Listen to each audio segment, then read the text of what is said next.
दबंगों से परेशान बुजुर्ग महिला पुरुष बैठे धरने पर।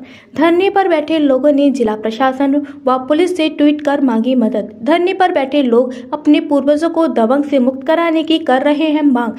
धरने पर बैठे पीड़ित बुजुर्ग महिला पुरुषों का आरोप है कि पूर्वजों के बने देव स्थान पर दबंगों ने कर लिया है कब्जा। दबंगों से अपने पूर्वजों के देव स्थान को मुक्त कराने को लगाई सरकार से गुहार। दबंगों से परेशान पीड़ित बुजुर्ग महिला पुरुषों ने सरकार को अपनी पूरी संपत्ति सौंपने को लिखा पत्र। आगरा के थाना सिकंदरा के बाईपुरा का मामला।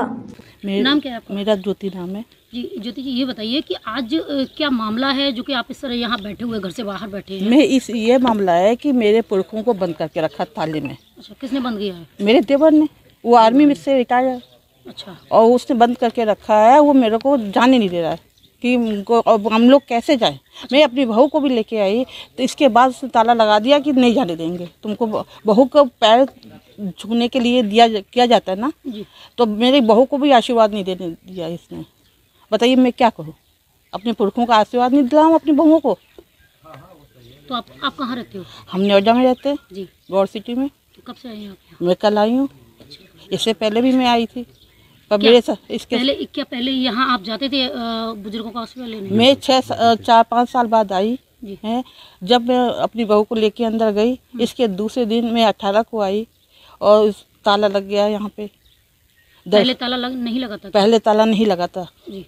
हम जैसे बहू को दर्शन कराने गए वैसे ही इन्होंने ताला लगा दिया कि मैं बहू को दर्शन कराने नहीं जा, कि हम अपनी बहू को क्या दिवाली होली का टाइम है अपनी बहू को नहीं ला सकते थे यहाँ पे।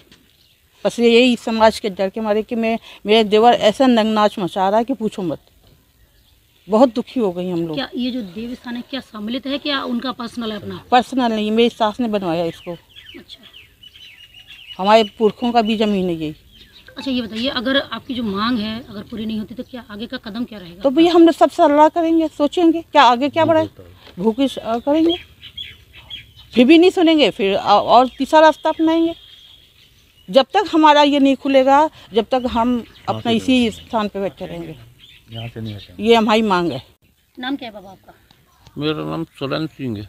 अच्छा, ये बताइए कि आज यहाँ आप सब लोग क्यों बैठे हो, क्या कारण क्या है यहाँ बैठने का? यहाँ बैठने का असली कारण ये है कि हमारे माताजी पिताजी ने अपने खेत में, जो उनका निजी खेत था, उनके भाइयों का, उसमें बाबा परबाबा की एक पद चिन्ह स्मृति बनवाई थी। उसमें ये मावस पूनम होली दिवाली अपने जाते थे, दिया जलाते थे, नहलाते थे। तो इसने अश्वनी, इसकी वाइफ और राजीव, अनीता, इन्होंने मिलकर उसमें ताला लॉकअप कर दिया है, किसी को आने जाने नहीं देते। और ये जो तालाबंदी की है, ये कब से ताला लगा रखा है उसके अंदर? ये नवंबर से ज़्यादा इन्होंने कड़ाई की है। पहले ताला खुला था? हाँ, पहले तो थोड़ा बहुत आ जा लेते थे और आ जा क्या बड़े भाई के पास था, उसका वो नहीं रहते थे उस समय मौजूदगी में, चाबी सोते बैठते थे। तब इन्होंने उनके पलंग और वखाट और गाड़ी वगैरह निकाल के बाहर खड़ी कर दी, अपना लॉक कर दिया। उसके बाद आप किसी पुलिस अधिकारी या प्रशासनिक अधिकारी से किसी से मिले क्या? फिर उसकी रिपोर्ट लिखाई और वैसे कोई कार्रवाई किसी ने नहीं सुनी, रिपोर्ट लिख गई है उसमें बस। अच्छा, तो आगे अब आप क्या करने को यहाँ आज बैठे हो? और पड़ोस में ही हमारा घर भी है, रास्ता भी है। हम देखते हैं कि उस स्मृति में प्रांगण में और उसमें आज भी तुम देखो तो इतना कूड़ा, इतना पतझड़, इतने ढेर पड़े हुए हैं कि शायद किसी घूरे ढेर होता है ऐसा लग रहा है। तो हमें बड़ा बुरा महसूस होता है। तो आगे फिर देख रहे हैं, अगर कोई सुनता है तो ठीक है, नहीं सुनेगा तो फिर भूख हड़ताल करेंगे, फिर आगे और कोई योजना बनाएंगे, देखेंगे कुछ। नाम क्या है? नमस्कार देवियों सज्जनों, मेरा नाम है group captain Ram Kumar Yadav. I am a veteran from Indian air force. भारतीय वायुसेना से रिटायर हुआ। आज क्या मामला है जो कि आप यहाँ बैठे हुए हैं? हम लोग पिताजी की जो स्मृति है और उनके भी पिताजी की स्मृति है, और जो पिताजी ने और हमारी माँ ने बनवाया था, उसमें हम अपने सभी पूर्वजों को नमन करते थे और ये सब कुछ बना हुआ नहीं था, लेकिन वो पूजा स्मृति बनी हुई थी 1990 से, जब से हमारी माता पिता का भी देहांत हुआ उसके बाद। तो हम लोग हमेशा इसको जाते थे, अपनी श्रद्धा सुमन अर्पित करते थे, नमन करते थे, पूजा पाठ करते थे। लेकिन जब से इसने दबंगों ने घेरा है और इसमें अपना कब्जा जमाया है नवंबर पिछली साल, तो उसके बाद हम लोग उनसे कभी भी नमन नहीं कर पाए। और हम बहुत अंदर से दुखी हैं कि हम उन लोगों के ये वो बंद हैं, बंदी कर रखा है कि हम लोग उनसे नहीं नमन कर सकते, न उनके पास जा सकते, न दिया जला सकते। और जो कि रोज़ाना हम जाते थे सुबह शाम। कौन लोग हैं जिन्होंने आपके देवस्थान को लॉक करके रखा है? अब यही दबंग हैं, जो जिसमें ये हम 5 भाइयों में जो सबसे छोटा है, उसने सभी चारों को त्रस्त कर रखा है अपने व्यवहार से।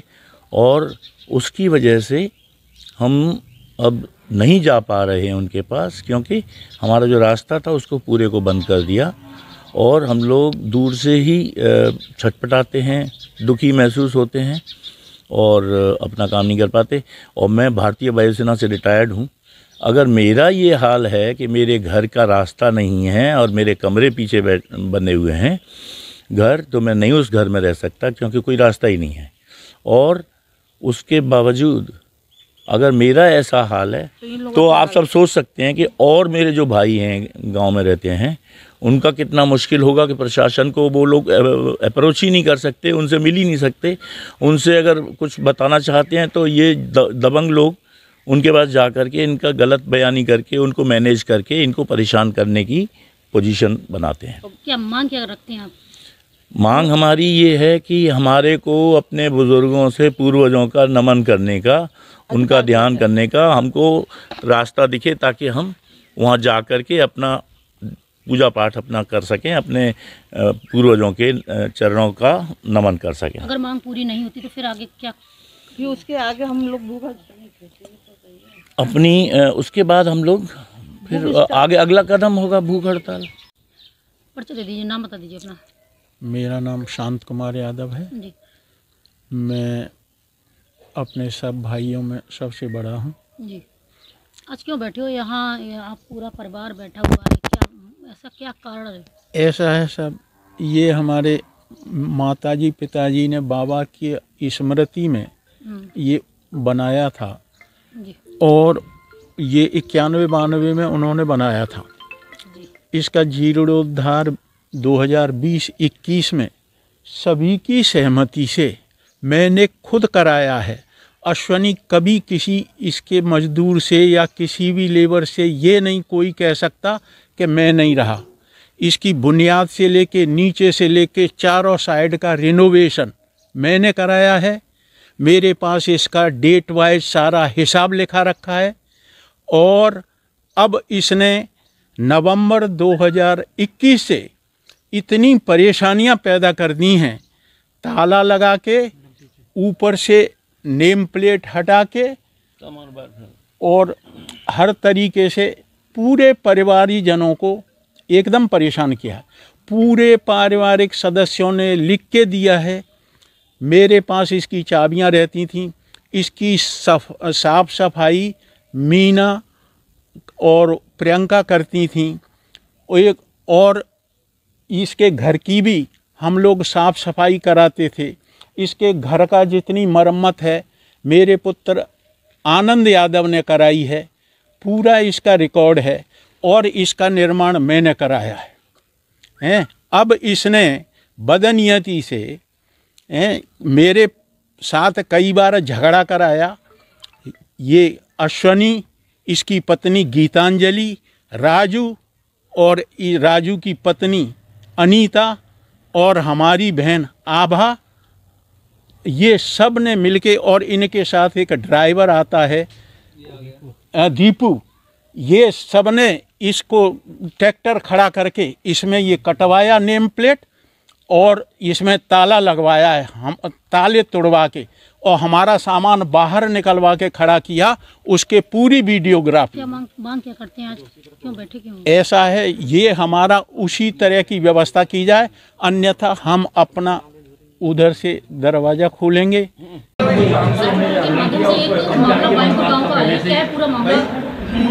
देखिए, ट्विटर के माध्यम से प्रकरण संज्ञान में आया है और प्रकरण की जांच की जाएगी। क्योंकि प्रकरण निजी भूमि का है तो निजी भूमि से संबंधित है, तो जो भी तथ्य सामने आएंगे उसी हिसाब से जांच की जाएगी और जांच के बाद और उच्च अधिकारियों के आदेश के उपरांत ही कोई कार्यवाही की जाएगी। सर, उन लोगों का जो बुजुर्ग दंपति जो उनका परिवार पूरा जो धरने पर बैठा है, उनका ये कहना है कि वहाँ उनका देव स्थान है और वो सभी की सम्मिलित है और एक ही व्यक्ति के द्वारा उसको कब्जा कर गया, उसका ग्रहण किया गया है। क्या नहीं है, अगर ऐसा किया गया है तो गलत किया गया है, लेकिन जो भी है प्रकरण की जांच और अभिलेखों की जांच के उपरांत ही हम कार्रवाई कर सकते हैं और जैसा तथ्य सामने आएगा और जो भी पक्ष सही पाया जाएगा उसी के अनुसार हम कार्रवाई करेंगे। गोपी कृष्ण हॉस्पिटल, जहां हड्डी एवं स्त्री रोग का आधुनिकतम उपचार होता है। खराब घुटने व कूल्हे का joint replacement, slip disc, sciatica, spondylosis आदि की spine surgery, high risk pregnancy की डिलीवरी एवं सिजेरियन, सभी प्रकार के फ्रैक्चर्स के ऑपरेशन और मथुरा का एकमात्र टेस्ट ट्यूब बेबी सेंटर, जहां अनेक निसंतान दंपतियों को कृत्रिम गर्भाधान प्रणाली द्वारा माता पिता बनने का सुख मिल चुका है।